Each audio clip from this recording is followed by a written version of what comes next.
அதுக்கு முன்னாடி ஜெயிச்சவங்களா அதிமுக சேர்ந்தவங்களா இருக்கட்டும், எல்லாருமே வாக்குக்கு காசு கொடுத்துதான் இங்க ஜெயிச்சிருக்காங்கிறது எல்லாருக்கும் தெரிஞ்சு. இது உலக அறிஞ்ச உண்மை. இதை ஏன் தடுத்து நிறுத்த மாட்டேங்கிறாங்க? இப்ப இந்த வாக்குக்கு காசு கொடுக்கறதையும், வாக்குக்கு பரிசு பொருட்கள் கொடுத்து வாக்குகளை வாங்குறதையும் வேடிக்கை பாக்குறது இருக்கு இல்லையா? அது நம்ம போராடி பெற்ற சுதந்திரத்தையும் பெருமதிப்பு மிக்க ஜனநாயகத்தையும் படுகொலை செஞ்சு போடுறது இல்லையா?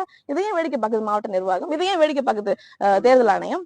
ஏன் இதுக்கு நடவடிக்கை எடுக்கிறது இல்ல? நாங்க எதைத்தான் திரும்ப திரும்ப கேட்கிறோம். அப்ப நாம் தமிழர் கட்சி பிள்ளைகள் நாங்க என்ன செய்யறோம்? எங்க ரத்தத்தை சிந்தி, எங்க வேர்வையை சிந்தி, நாங்க ஒரு பேம்பிள் அடிக்கிறதுக்கு கஷ்டப்பட்டு, ஒரு பேனர் வைக்கிறதுக்கு, ஒரு பதாகை வைக்கிறதுக்கு கஷ்டப்பட்டு இந்த எளிய மக்களின் புரட்சியாக இந்த அரசியல் நாங்க முன்னெடுத்து கொண்டு போயிட்டு இருக்கோம். அப்ப எங்களுடைய கனவுல மண்ணலி போடுற மாதிரி இல்லையா இது? இதை யார் தடுத்து நிறுத்தணும்? மாவட்ட ஆட்சியர் ஏன் இதை கண்ணும் காணாம வேடிக்கை பார்த்துட்டு அப்படியே கடந்து செல்றாங்க?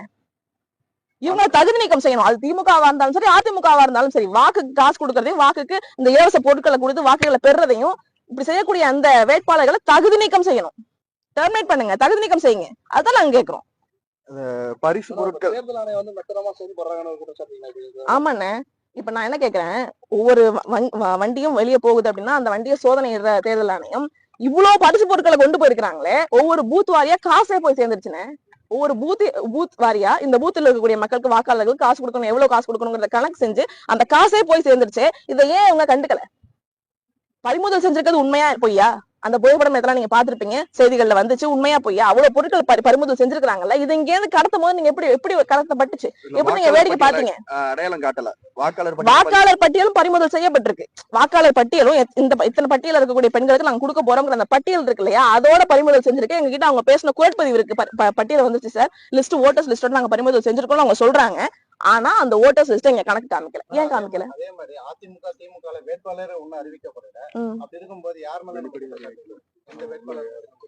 வெளிப்படையா இவங்கதான் வேட்பாளர்ங்கிறது அறிவிக்கல. ஆனா வேட்பாளர் யாருங்கிறது உங்களுக்கும் தெரியும், எனக்கும் தெரியும். காலகாலமா யார் நிக்கிறாங்க இங்க? புதுமுகங்களுக்கு வாய்ப்புகள் கொடுக்கப்படுறது இல்ல. காலங்காலமா நம்மளுடைய சட்டமன்ற தொகுதியில புதுமுகங்கள் ஒவ்வொரு தேர்தலுக்கும் ஒவ்வொருத்தர் நிக்கிறது கிடையாது. காலங்காலமா ஐயா ஆர் காந்தி தான் இருக்கிறாங்க. காலங்காலமா அதிமுகனா இப்போ ஒரு 5 வருஷமா ஐயா SM சுகுமார் இருக்கிறாரு. நமக்கு தெரியும் அவங்கதான்.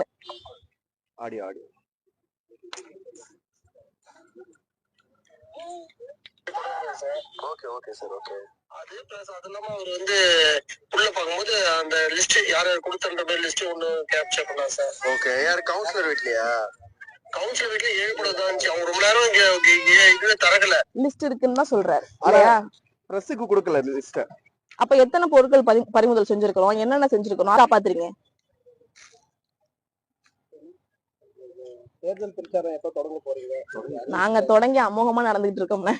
உங்களுக்கே தெரியும், எல்லா அரசியல் கட்சிகளும் தேர்தல் நெருக்கத்துலதான் இந்த மாதிரி கவர்ச்சியான திட்டங்கள், காசு அதெல்லாம் கொண்டுகிட்டு மக்களை சந்திக்க